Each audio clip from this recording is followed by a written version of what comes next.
Hello student, बहुत समय के बाद ये वीडियो आ रहा है क्योंकि कुछ गैप हो गया था छठ पूजा के चलते, तो वीडियो नहीं आ रहा था।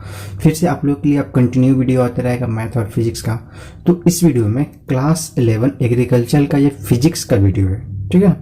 इसमें चैप्टर 3 जो वेक्टर है, composition and resolution of forces, यानी कि वेक्टर को हिंदी में कहते हैं सदिश राशि, बलों का संयोजन और वियोजन के बारे में पढ़ना है। तो वेक्टर का बहुत सारा एग्जाम्पल यानी कि आप पढ़े होंगे, पढ़ना है इसमें कि स्केलर क्वांटिटी क्या होता है, वेक्टर क्वांटिटी क्या होता है। और वेक्टर क्वांटिटी सिर्फ स्पेशली किसके बारे में पढ़ना है, फोर्स के बारे में, कि फोर्स को कैसे हम ऐड कर सकते हैं, जोड़ सकते हैं और कैसे उसको विभाजन कर सकते हैं, वियोजन कर सकते हैं, उसी के बारे में इसमें आपको क्या करना है, पढ़ना है। तो चलिए, ये इसका पार्ट है और भी इसका पार्ट यानी कि नेक्स्ट पार्ट में आपको अलग जो आएगा वो बताते जाएंगे, ठीक है ना।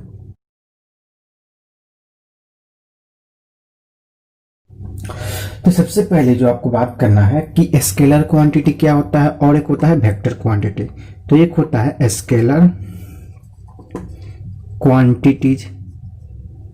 स्केलर क्वांटिटी का हिंदी की बात करें तो इसका होता है अदिश राशि। अदिश राशि यानी कि अदिश राशि का मतलब होता है ऐसे राशि जिसमें सिर्फ और सिर्फ क्या हो, मैग्नीट्यूड हो, सिर्फ और सिर्फ मान यानी कि मैग्नीट्यूड, उसको बोलते हैं अदिश राशि, ठीक है ना। जिसमें सिर्फ और सिर्फ परिणाम होता है। जैसे अगर आपको लंबाई नापना है, इसका ये कोई लेंथ है, इसका लेंथ मैंने कि लंबाई नापना है, तो ये 5 मीटर हो जाएगा, ठीक है ना। दूरी नापते हैं तो दूरी जो होता है वो हमारा क्या होता है, सिर्फ लंबाई बताता है, या फिर इसी का लंबाई मापना है। तो ये नहीं कह रहा है कि ये दक्षिण में इतना मीटर होगा, उत्तर में इतना मीटर होगा, पूरब में इतना मीटर होगा, पश्चिम में ऐसा तो है नहीं। ये किसी भी डायरेक्शन में रख देंगे, इसका जो लेंथ होगा 1 मीटर या फिर जो भी इसका लेंथ होगा वो वही लेंथ होगा। तो ये सिर्फ और सिर्फ ये 5 मीटर जो आ रहा है, तो 5 मीटर इसका परिणाम है, मैग्नीट्यूड है। ये डायरेक्शन पे डिपेंड कर रहा है कि नहीं कर रहा है, यानी कि दिशा पे निर्देश नहीं कर रहा, जिसका नाम है अदिश राशि, जिसमें दिशा हो कि नहीं हो, यानी कि इसके नाम से ही क्लियर है कि इसका नाम है अदिश राशि। अ प्लस दिश, यानी कि जिसमें दिशा की बात करें कि नहीं करें, सिर्फ और सिर्फ मैग्नीट्यूड की बात करें, जिसमें दिशा यानी कि डायरेक्शन की बात नहीं करते हैं, वैसे राशि, वैसे क्वांटिटी जिसमें दिशा की बात नहीं करते हैं, सिर्फ और सिर्फ मैग्नीट्यूड जो हमको वैल्यू आता है उसकी बात करते हैं, तो वैसे क्वांटिटी को क्या कहते हैं, हम स्केलर क्वांटिटी कहते हैं। समझ में आया? तो चलिए, इसका अगर डिफिनेशन लिखने की कोशिश करेंगे तो आप लिख सकते हैं कि जिस राशि को व्यक्त करने के लिए केवल परिणाम हो, यानी कि ऐसे राशि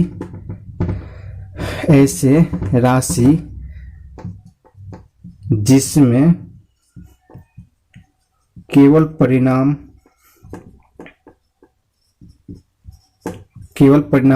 को इंग्लिश में कहते हैं, क्या कहते हैं, मैग्नीट्यूड कहते हैं, ठीक है।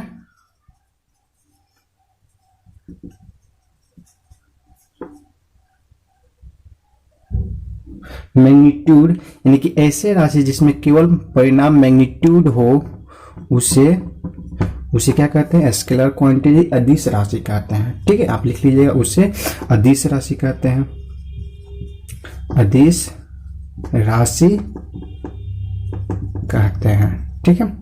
तो उसे अदिश राशि कहते हैं। जैसे एग्जाम्पल में ले लेते हैं लंबाई। एग्जाम्पल में हो जाएगा लंबाई का मतलब दूरी यानी कि लेंथ हो जाएगा, ठीक है ना, लेंथ को मेजरमेंट करने में। उसके बाद आता है द्रव्यमान, मास को द्रव्यमान, ठीक है, ये हो जाएगा। आयतन, वॉल्यूम का, ये सब हो जाएगा। एरिया भी इसमें आ जाएगा, ठीक है।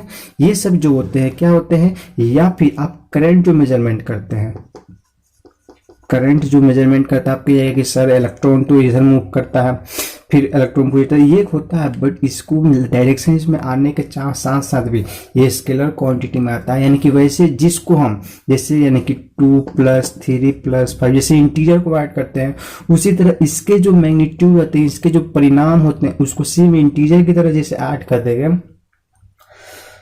तो उसको क्या कहते हैं, हम स्केलर क्वांटिटी कहते हैं।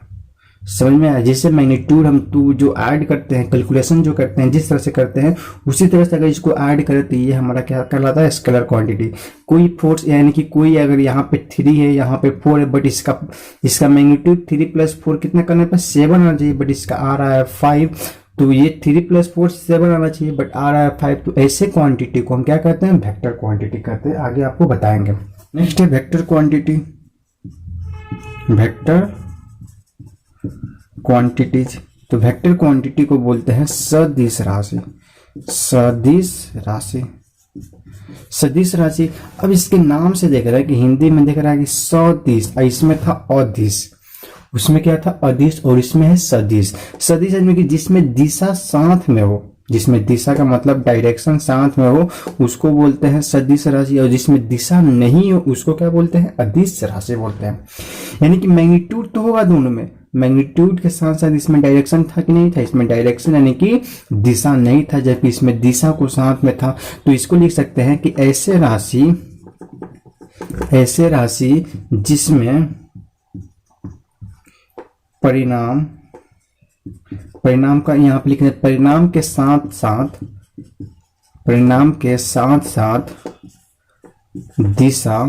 दिशा का मतलब डायरेक्शन हो, उसे सदिश राशि कहते हैं, उसे सदिश राशि कहते हैं। ठीक है, यानी कि ऐसे क्वांटिटी यानी कि ऐसे राशि जिसमें मैग्नीट्यूड यानी कि परिणाम तो हो, परिणाम के साथ साथ दिशा डायरेक्शन भी हो जाता है, उससे क्या कहते हैं? सदिश राशि यानी कि वेक्टर क्वांटिटी कहते हैं। और जिसमें दिशा ना हो उसको क्या कहते हैं? स्केलर क्वांटिटी कहते हैं। इसकी यहाँ पे एग्जांपल दिए थे, इसका एग्जांपल यहाँ की बात करें तो इसका एग्जांपल हम लिख सकते हैं, जैसे फोर्स, बल लिख सकते हैं, बल फोर्स लिख सकते हैं, वेग वेलोसिटी लिख सकते हैं, एक्सेलरेशन त्वरण लिख सकते हैं। ठीक है ना, ये सब जो होते हैं ये क्या होते हैं? एक्सेलरेशन हो गया। ये सब जो एग्जाम्पल होते हैं ये किसके होते हैं? वेक्टर क्वांटिटी के एग्जाम्पल होते हैं। वर्क इसमें जो होता है, जिनको जो काम करते हैं वो भी हमारा क्या होता है? एक स्केलर क्वांटिटी होता है वर्क। जबकि इसमें क्या होता है? वर्क का फॉर्मूला आपको बताएंगे कैसे होता है। तो यहाँ पे देखिए, वर्क जो होता है, वर्क बराबर क्या होता है? फोर्स इंटू डिस्प्लेसमेंट, यही ना होता है? फोर्स इंटू, तो फोर्स भी हमारा वेक्टर क्वांटिटी, ये भी वेक्टर, डिस्प्लेसमेंट भी हमारा वेक्टर। बट इसका हम डॉट प्रोडक्ट लेते हैं, क्रॉस प्रोडक्ट। डॉट प्रोडक्ट का मतलब इसमें ये कॉस थीटा आता है, जिसमें कॉस थीटा आ जाएगा वो क्या करता है? डॉट यानी कि दो वेक्टर को के बीच के अगर डॉट यानी कि एंगल अगर साइड कॉस थीटा में रहता है, एस कॉस थीटा, तो इसको बोलते हैं डॉट प्रोडक्ट। यानी कि ये मैग्नीट्यूड वाइज किस में रहता है? स्केलर क्वांटिटी में। यही एफ एस अगर यहाँ पे अगर साइन थीटा लिख देते हैं तो ये किस में चला जाता है? वेक्टर में चला जाता है। ठीक है, तो हाई क्लासेस में और भी इसको क्लियर में समझिए कि स्केलर क्वांटिटी का ये क्या कहते हैं? इसको होते हैं क्रॉस प्रोडक्ट, इसको बोलते हैं डॉट प्रोडक्ट। तो अभी तक आपको पढ़ा है कि स्केलर क्वांटिटी क्या होता है और वेक्टर क्वांटिटी क्या होता है। स्केलर क्वांटिटी ऐसे क्वांटिटी जिसमें केवल परिणाम होते हैं, मैग्नीट्यूड होते हैं, उसको जैसे एग्जांपल में लेंथ हो गया, द्रव्यमान हो गया, आयतन हो गया, एरिया हो गया, करंट हो गया। करंट भी हमारा आता है और वर्क भी इसमें आता है। ठीक है, उसके बाद नहीं पता है कि वेक्टर क्वांटिटी क्या होता है, सदिश राशि क्या होता है। तो ऐसे राशि जिसमें परिणाम के साथ साथ डायरेक्शन यानी कि दिशा भी आ जाता है, उसे सदिश राशि। जैसे एग्जांपल वेग, बल, फोर्स, वेग, वेलोसिटी बोलते हैं, त्वरण, एक्सेलरेशन। दोनों में डिफरेंस की बात करें, अदिश राशि और सदिश राशि। अदिश राशि का मतलब स्केलर क्वांटिटी और सदिश राशि का मतलब वेक्टर क्वांटिटी। तो अदिश राशि में केवल और केवल क्या होता है? मैग्नीट्यूड होता है, केवल परिणाम होता है। इसमें परिणाम के साथ साथ क्या क्या होता है? परिणाम के साथ साथ डायरेक्शन, दिशा भी आ जाता है। ठीक है ना, इसमें परिणाम के साथ साथ दिशा भी आ जाता है, तो इसको बोलते हैं सदिश राशि। इसमें केवल क्या था? परिणाम था, इसमें परिणाम के साथ साथ दिशा आ जाता है, इसको बोलते हैं स्केलर क्वांटिटी, इसको बोलते हैं वेक्टर क्वांटिटी है। इसका एग्जांपल की बात करें तो इसका एग्जांपल क्या था? लंबाई था, लेंथ था, मास था, द्रव्यमान था। इसमें क्या था? इसका एग्जांपल की बात करें तो फोर्स था, वेलोसिटी था और क्या था? एक्सेलरेशन था। तो ये दोनों में, यही दोनों में क्या होता है? अंतर होता है, जिसको इसको ऐड करने के लिए किसी लॉ की आवश्यकता नहीं होती है। यानी कि इसको without any law we added without any law, we added यानी कि इसको हम जोड़ सकते हैं किसी लॉ के द्वारा, जबकि इसको ऐड करने के लिए हमको क्या करना पड़ता है, हमको लॉ पढ़ना पड़ता है, लॉ ऑफ पैरेललोग्राम इसको पढ़ना पड़ता है। लॉ ऑफ पैरेललोग्राम के द्वारा ही क्या कर सकते हैं, इसको ऐड कर सकते हैं। तो इसमें तीन आपको डिफरेंस आपको मिल गया। तीन डिफरेंस क्या, पहला है कि इसमें परिणाम केवल परिणाम होता है, जबकि इसमें परिणाम के साथ साथ दिशा आता है। दूसरा डिफरेंस, इसका एग्जाम्पल दे दिए, दोनों में एग्जाम्पल हो गया। तीसरा डिफरेंस कि इसको ऐड करने के लिए, इसको जोड़ने के लिए किसी लॉ की, किसी नियम की आवश्यकता नहीं होती है, यानी कि इसको बिना किसी नियम के द्वारा जैसे हम ऐड करते हैं नंबर को, उसको ऐड कर सकते हैं अदिश राशि को। जबकि सदिश राशि को ऐड करने के लिए लॉ ऑफ पैरेललोग्राम यानी कि समानांतर चतुर्भुज का नियम के द्वारा ही क्या करते हैं, इसको हम ऐड करते हैं। यही है दोनों में डिफरेंस। नेक्स्ट टॉपिक आपको पढ़ना है कि law of parallelogram of force, यानी कि जो वेक्टर क्वांटिटी था उसको ऐड करने के लिए कोई ना कोई नियम के बारे में बताए थे, तो उसी नियम के बारे में पढ़ना है कि वो नियम हमको कैसे प्रूव करना होता है और क्या उसका रिजल्ट रहता है, कैसे ऐड करते हैं। तो ये पैरेललोग्राम एक बनाना है, तो सबसे पहले एक पैरेललोग्राम ले लेंगे। ये एक पैरेललोग्राम हो गया। तो पैरेललोग्राम का हम प्रॉपर्टी जानते हैं कि अपोजिट साइड जो होते हैं क्या होते हैं, पैरेलल और इक्वल होते हैं। पैरेललोग्राम ए बी सी और डी एक पैरेललोग्राम हो गया, ठीक है ना। इसी में आपको पढ़ना है इसमें, तो ये आपका ले लेते हैं F1 फोर्स और ये F2 फोर्स। तो F1 और F2 के बिटवीन का जो एंगल है वो कितना है, अल्फा डिग्री है। तो ये भी आपका F2 हो जाएगा और ये आपका F1, क्योंकि ये पैरेलल और इक्वल होता है अपोजिट साइड्स। तो जब पैरेलल और इक्वल होगा तो ये आपस में ये इसके बराबर हो जाएगा और ये इसके बराबर पैरेलल और इक्वल हो जाएगा। तो हमको यहाँ पे जब इसका निकालना है तो कोई एक राइट एंगल ट्रायंगल नहीं फॉर्म कर रहा है, तो हमको राइट एंगल ट्रायंगल का कंस्ट्रक्शन करते हैं। यहाँ से एक राइट एंगल यहाँ से ड्रॉ करेंगे परपेंडिकुलर, किस पे, AB पे एक परपेंडिकुलर ड्रॉ करेंगे। तो AB पे एक परपेंडिकुलर ड्रॉ करें तो यहाँ पे आया, तो यहाँ पे 90 डिग्री फॉर्म किया, इसका नाम ले लिए O, ठीक है। उसके बाद यहाँ पे एक और हम यहाँ से AC को क्या कर दे रहे हैं, ज्वाइन कर रहे हैं। तो AC जो हमारा रिजल्टेंट फोर्स यानी कि दो या दो से अधिक फोर्सेस को ज्वाइन करने पे, ऐड करने पे एक ऐसा फोर्स निकलता है जो सबके फोर्स के सम के बराबर होता है। तो उस फोर्स को क्या करते हैं, उसका हम रिजल्टेंट कहते हैं। आए समझे। इससे पहले पढ़ने से पहले अगर दो फोर्स को थोड़ा सा पढ़ा देंगे तो और समझ में आएगा कि एक फोर्स एक ये है और दूसरा फोर्स F2 ये फोर्स है। दोनों क्या है, सेम डायरेक्शन में है। तो जब दोनों सेम डायरेक्शन में, तो जब दोनों को ऐड करेंगे तो FR जो हो जाएगा, रिजल्टेंट फोर्स जो हो जाएगा, क्या हो जाएगा, F1 प्लस F2 के बराबर हो जाएगा। अगर ये 5 न्यूटन है और ये भी 6 न्यूटन है तो हमारा टोटल फोर्स जो एक इस डायरेक्शन में लगेगा, एक ही डायरेक्शन में, वो FR कितना जाएगा, 5 प्लस 6 यानी कि कितना हो जाएगा, 6 5 11 न्यूटन का फोर्स लगेगा, ठीक है।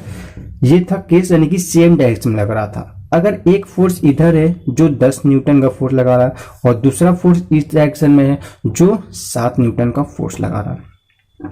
अब आप कहिएगा कि ये तो अलग है, तो एक इस डायरेक्शन में लगा रहा है और इस एक उसके अपोजिट डायरेक्शन में लगा है, तो जो रिजल्टेंट फोर्स होगा वो किधर होगा, तो FR। तो ये अगर इसको हम पॉजिटिव मानते हैं तो इसको निगेटिव मानेंगे, अगर इसको हम पॉजिटिव मानेंगे तो इसको क्या मानेंगे, निगेटिव।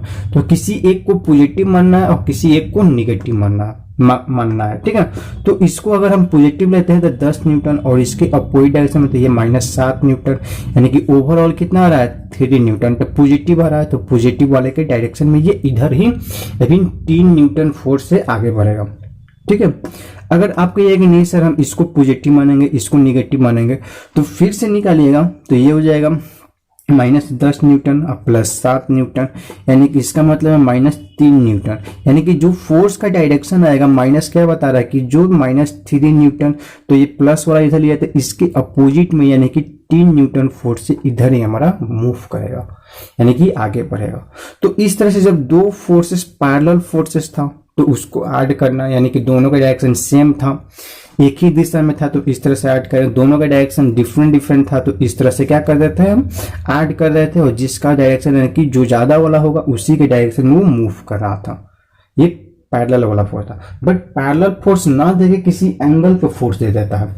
दो फोर्स जब किसी एंगल पे दे देगा, यानी कि यहाँ पे अल्फा दे दिया और अल्फा डिग्री एंगल पे दे दिया, यानी कि एक फोर्स F1 था और दूसरा फोर्स F2 है और ये एंगल दे दिया है, दोनों का एंगल अल्फा है। तो इस टाइप के फोर्स को जो रिजल्टेंट फोर्स निकालना है वो कैसे निकालेंगे, परिणामी फोर्स जो होगा कैसे निकालेंगे। तो इसके लिए निकालने के लिए यहाँ पे क्या किए, एक ट्रायंगल ले लिए, राइट एंगल ट्रायंगल बना लिए। तो देख रहे हैं कि AOC एक राइट एंगल ट्रायंगल है, इन ट्रायंगल OAC एक राइट एंगल ट्रायंगल है ना। यहाँ पे हम पाइथागोरस थ्योरम अप्लाई कर सकते हैं। तो पाइथागोरस थ्योरम तो AC स्क्वायर, क्योंकि ये हाइपोटेनस है, इसको बेस मानेंगे और इसको P मान लिया, ठीक है, अपने मन से मान लिया, ठीक है। तो ये AC स्क्वायर बराबर हो जाएगा AO का होल स्क्वायर प्लस OC का होल स्क्वायर होगा। अब AO जो है इसको तोड़ सकते हैं AB प्लस OB, यानी कि AC का होल स्क्वायर बराबर AB प्लस OB का होल स्क्वायर अब प्लस OC का होल स्क्वायर। अब ये A प्लस B के होल स्क्वायर पे है, तो A प्लस B के होल स्क्वायर पे इसको क्या करेंगे, ब्रेक करेंगे। तो AB का होल स्क्वायर प्लस OB का whole square plus 2OB into AB हो जाएगा, अब प्लस OC का होल स्क्वायर ये होगा। अब यहाँ पे जो है OB आया, यहाँ पे क्या आया, OB आया, तो OB बराबर ये है ना OB। अब इसको भी हम क्या करेंगे, एक राइट एंगल ट्रायंगल यहाँ भी फॉर्म कर रहा है, ये B है, O है, ये C है, तो इस स्क्वायर बराबर ये हाइपोटेनस है, तो ये क्या हो जाएगा, this square minus this square, यानी कि H square minus P square, यानी कि BC का होल स्क्वायर माइनस OC का होल स्क्वायर OB का होल स्क्वायर बराबर ये लिख सकते हैं। तो यहाँ पे लिखेंगे AC का होल स्क्वायर बराबर AB का होल स्क्वायर प्लस OB का होल स्क्वायर बराबर BC का होल स्क्वायर माइनस OC का होल स्क्वायर प्लस 2OB की जगह पे फिर से हम लिख सकते हैं OB आया है ना, तो OB की जगह पे हम फिर से क्या कर सकते हैं, चेंज कर सकते हैं, यहाँ पे उसको इसे रखते हैं, ठीक है ना। तो ये हो जाएगा OC का whole square 2OA into AB plus OC का होल स्क्वायर, तो OC का whole square minus OC square cut गया, ठीक है। अब हमारा बचेगा AC स्क्वायर बराबर AB का, AB बराबर क्या है, AB बराबर F1 का होल स्क्वायर, AC का होल स्क्वायर बराबर जो है यही ना हमारा F रिजल्टेंट है, तो F रिजल्टेंट यानी कि फोर्स ऑफ रिजल्टेंट का होल स्क्वायर, यानी कि दोनों को सम करने पे एक हमें ऐसा फोर्स आ रहा है तो दोनों के सम के बराबर आ रहा है, उसी को बोलते हैं रिजल्टेंट फोर्स, यानी कि परिणामी बल आता है, ठीक है। तो ये हो गया, तो F1 BC, तो BC बराबर क्या हो जाएगा, F2 का होल स्क्वायर प्लस 2 OA को OA रखते हैं और इंटू AB बराबर क्या था, F1 हो जाएगा। अब आपको निकालना है OA है, OB ना है, OB है, तो OB का वैल्यू निकालना है। तो फिर से OB का वैल्यू, तो यहाँ पे 90 डिग्री है कि नहीं है, तो यहाँ पे जब 90 डिग्री है तो इसका वैल्यू कैसे निकालेंगे, देख रहे हैं कि ये अल्फा है, ये पूरा का पूरा अल्फा है, तो ये भी हमारा कितना हो जाएगा, अल्फा हो जाके नहीं होगा। जब ये अल्फा, इस ट्रायंगल को फिर से यहाँ पे बना रहे हैं, ये अल्फा डिग्री था, ये B था, O था, ये C था, OB का वैल्यू, तो ये अल्फा है, आपको ये पता है, ये इसका वैल्यू निकालना है, तो इसके रिस्पेक्ट में निकालना है। तो इसके रिस्पेक्ट में निकालने के लिए आपको क्या करना पड़ेगा, दिस इज इक्वल टू, तो इसमें कौन सा रिलेशन ले, ये P है और ये B है, तो यहाँ पे ले सकते हैं कॉस अल्फा बराबर क्या हो जाएगा, कॉस अल्फा बराबर OB बटा ये H का मतलब BC, तो OB बराबर हो जाएगा, OB बराबर कॉस अल्फा BC हो जाएगा।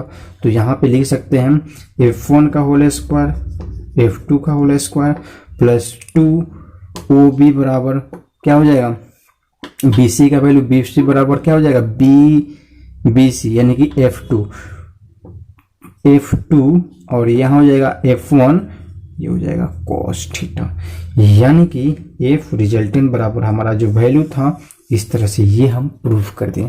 क्या था, F रिजल्टेंट का होल स्क्वायर बराबर F1 का होल स्क्वायर प्लस F2 का whole square plus 2F1 F2 cos theta, ये कैसे आया, तो यहाँ प्रूफ करने पे ये दो रिजल्टेंट है, दोनों को प्रूफ किए कि ये इसके ट्रायंगल ले लिए, उसके बाद ये राइट एंगल ट्रायंगल लेके वो यहाँ पे सॉल्व करते गए, जिसके बाद दोनों का स्क्वायर किए तो ये आ गया। तो ओबी को हटा दिए, ओबी को हटाने के बाद दिस इंटू दिस, और यहाँ पे जो ओबी था इसका क्या लिए, यहाँ पे कॉस थीटा के फॉर्म में इसका वैल्यू लेके यहाँ पे हम पुट कर दिए, और पुट करने के बाद हमारा रिजल्ट है। तो दो फोर्स किसी एंगल पे देगा, जब भी दो फोर्स, एक फोर्स ये दे देगा, दूसरा फोर्स ये दे दिया, ये F1 और ये F2, इनके बिटवीन का एंगल 30 डिग्री दे दिया, तो आपसे पूछेगा कि एक ऐसा रिजल्ट निकालिए जो दोनों के रिजल्ट के वैल्यू के बराबर।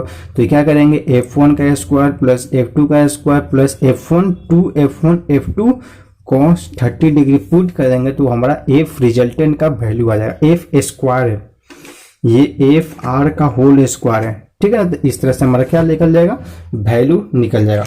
अभी इसको पढ़ाने से पहले आपको दो पैरेलल वाला बताए थे, तो उसी को तो चलिए इसमें प्रूफ करके देखते हैं कि सही आ रहा है या गलत आ रहा है। तो जो पैरेलल वाला जब सेम डायरेक्शन में फोर्स था तो कॉस क्या था, एंगल कितना था, 0 डिग्री था, तो ये हो जाएगा F R का होल स्क्वायर, तो ये हो जाएगा F1 का स्क्वायर F2 का whole square plus 2 F1 F2 cos 0 का वैल्यू कितना होता है, 1 होता है, तो इंटू 1 कर दिए, यानी कि F1 का स्क्वायर प्लस F2 का स्क्वायर 2F1 F2, यानी कि A square plus B square 2AB हो रहा है कि नहीं हो रहा। तो F R का होल स्क्वायर तो क्या हो जाएगा, F1 प्लस F2 का होल स्क्वायर, स्क्वायर इधर कट जाएगा, तो F R बराबर क्या हो जाएगा, F1 प्लस F2। ये आ गया कि नहीं आ गया, यानी कि दोनों फोर्स एक ही डायरेक्शन में होगा, तो ये F1 है तो ये F2 था, तो आपको बताया था कि F R बराबर क्या हो जाएगा, F1 प्लस F2 के फोर्स के बराबर होता है। यहाँ पे सेटिस्फाई भी कर रहा है कि नहीं कर रहा, यानी कि दो फोर्स सेम डायरेक्शन में, दोनों के बिटवीन का एंगल कितना था, 0 डिग्री, तो cos 0 का वैल्यू कितना होता है, आप ट्रिग्नोमेट्री तो पढ़ चुके हैं मैथ में, तो cos 0 का वैल्यू 1 हो गया, तो यहाँ पे 1 पुट किया, तो देख रहे हैं कि A square plus B square, A plus B के होल स्क्वायर पे आ रहा है, तो इधर भी स्क्वायर कट गया, तो ये आपको आ गया, यानी कि दोनों आपको एक इधर डायरेक्शन में एक इस डायरेक्शन में है, तो दोनों के निकालेंगे, तो दोनों के बिटवीन का एंगल कितना है, 180, तो cos 180 बराबर होता है -1, तो यहाँ पे पुट करेंगे -1, यहाँ पे -1, तो ये कितना हो जाएगा माइनस, तो यहाँ पे कितना हो जाएगा, फिर से माइनस हो जाएगा। तो जब दो पैरेलल हो जाता है, यहाँ पे कितना हो जाएगा, माइनस हो जाता है, तो ये यानी कि दो पैरेलल हो जाएगा, तो ये डिफरेंट डायरेक्शन में अपोजिट डायरेक्शन में रहेगा तो माइनस वाला था, और सेम डायरेक्शन में था तो पॉजिटिव वाला, और किसी एंगल पे रहेगा तो ये फॉर्मूला अप्लाई करेंगे, हमारा निकल जाएगा। इससे केवल और केवल क्या निकलेगा, आपका मैग्नीट्यूड का वैल्यू निकलेगा, जबकि डायरेक्शन निकलेगा कि नहीं निकलेगा, तो इससे आपका डायरेक्शन नहीं निकलेगा। तो डायरेक्शन निकालने के लिए क्या करना पड़ेगा, तो इस फोर्स का जो डायरेक्शन है, ये जो रिजल्टेंट फोर्स का जो डायरेक्शन है वो कितना डिग्री है, तो पता नहीं है, तो इस डायरेक्शन को ले लेते हैं हम थीटा डिग्री। इससे कितना डिग्री है, थीटा डिग्री एंगल पे। जब ये थीटा डिग्री एंगल पे है तो यहाँ पे एक राइट एंगल ट्रायंगल फॉर्म कर रहा है कि नहीं कर रहा है, ये कर रहा है ना, तो यहीं पे निकालेंगे कि यहाँ पे निकालेंगे टेन थीटा, तो लेंगे टेन थीटा, तो ये थीटा है, थीटा के सामने ये पी होता है, थीटा के सामने ये बेस होता है, तो टेन थीटा बराबर पी बाई बी, तो पी बराबर क्या है, ओ सी है, और बी बराबर क्या है, बी बराबर हमारा हो जाएगा, बी बराबर ए ओ हो जाएगा, यही हो जाएगा, ठीक है। तो ओ सी, तो इसको क्या करना है, आपको निकालना है, तो इसका वैल्यू निकालिए। अब इसका वैल्यू निकालने के लिए इसका वैल्यू ये OC का निकालना है, और AO इसको फिर से लिख सकते हैं, टेन थीटा बराबर OC का OC रहेगा, और AO बराबर हो जाएगा AB प्लस OB।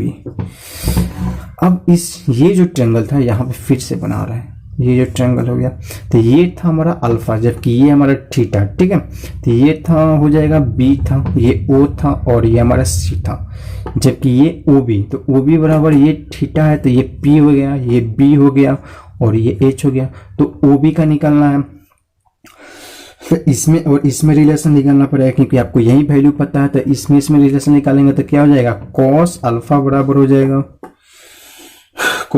बराबर हो जाएगा आपका OB बटा H यानी कि H का मतलब BC, और BC का वैल्यू कितना दिया है, BC का वैल्यू दे दिया है F2, तो F2 लिखेंगे, तो OB बराबर हो जाएगा cos alpha F2 cos alpha, तो वो भी बराबर हो जाएगा F2 cos अल्फा। जबकि इसका वैल्यू निकालना है, तो इसका वैल्यू निकालने के लिए इसमें तो ये हो जाएगा साइन अल्फा बराबर हो जाएगा, साइन अल्फा बराबर हो जाएगा OC बटा F2। तो OC बराबर क्या हो जाएगा F2 साइन अल्फा। तो यहाँ पे OC का वैल्यू यहाँ पे लिख सकते हैं टेन थीटा बराबर लिख सकते हैं। टेन थीटा बराबर कितना हो जाएगा F2 sine alpha by AB बराबर F1 plus F2 cos alpha.